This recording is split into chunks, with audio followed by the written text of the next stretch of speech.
لما الواحد بيتحسد أو يحس حاجة زي كده، أول إحساس بيبقى لخبطة. حاجات كانت ماشية كويس تبدأ تعك معاك، حماسك يقل من غير سبب واضح، تركيزك بيهرب، ونفسك يبقى تقيل كأنك شايل حمل مش باين. بعدها يجي إحساس أغرب، استغراب ممزوج كده بضيق. هو أنا عملت إيه؟ هو النجاح بقى ذنب؟ هو الفرح لازم يدفع ثمنه؟ وفي ناس تحس بتعب جسدي، صداع وخمول وملل ونوم تقيل. مش مرض بس مش راحة. بس خليني اقول لك حاجة مهمة، ان مش كل عكة حسد، علشان ما نتوهمش، ومش كل تعب عين. احيانا احنا بنتعب لاننا بشر، واحيانا لاننا استهلكنا نفسنا، واحيانا لان ربنا بيدينا فرصة ان احنا نراجع نفسنا شوية علشان يبتلينا ايكم احسن عملا. الاحساس بالحسد بيبقى اخطر لما يتحول لوسواس. ساعتها بدل ما تحصن نفسك تبدأ تشك في كل الناس وتقفل على روحك. الاصح تحصن وكمل، اذكر ربنا واشتغل.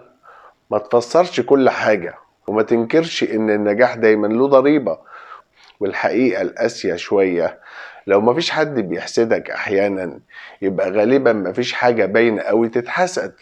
بس خلي بالك، الحسد ما يكسرش غير اللي يصدق انه اتكسر. اخطر حاجة في الحسد مش العين نفسها، اخطر حاجة رد فعلك انت. في ناس اول ما تحس انها محسودة تبطل تحكي، وتبطل تفرح، وتبطل تحاول، كأنها بتعتذر للحياة عن انها كانت مبسوطة. وهنا بقى الحسد نجح وانت سقطت، مش لان حد بص، لكن لان انت سلمت. في فرق كبير قوي بين انك تحصن نفسك وبين انك تعيش خايف. التحصين ذكر ودعاء وهدوء وثبات، الخوف ترقب وشك وانسحاب وقفل. وفي نقطة ناس كتير مش واخدة بالها منها، احيانا اللي بيبان حسد بيكون اختبار صبر، اختبار نية، اختبار هنكمل ولا لا.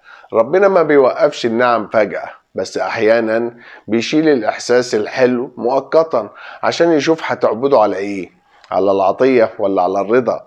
وعشان اكون صريح للاخر، مش كل اللي حواليك طيبين، ومش كل اللي بيبتسموا صافيين، بس برضو مش كل الناس وحشة، ومش كل تعب سببه عين. العاقل يعمل ايه؟ يفرح بس ما يستعرضش، ينجح بس ما يستفزش اللي حواليه، يثق في ربنا اكتر من انه يثق في خوفه، وما يخليش عين حد اكبر من ارادة ربنا. وفي الاخر لو اتحسدت قولي الحمد لله، مش غرور، لكن لانك ماشي مع ربنا. وإن يمسسك الله بضر فلا كاشف له إلا هو، وإن يردك بخير فلا راد لفضله. وربنا برضو بيقول والله خير حافظا وهو أرحم الراحمين.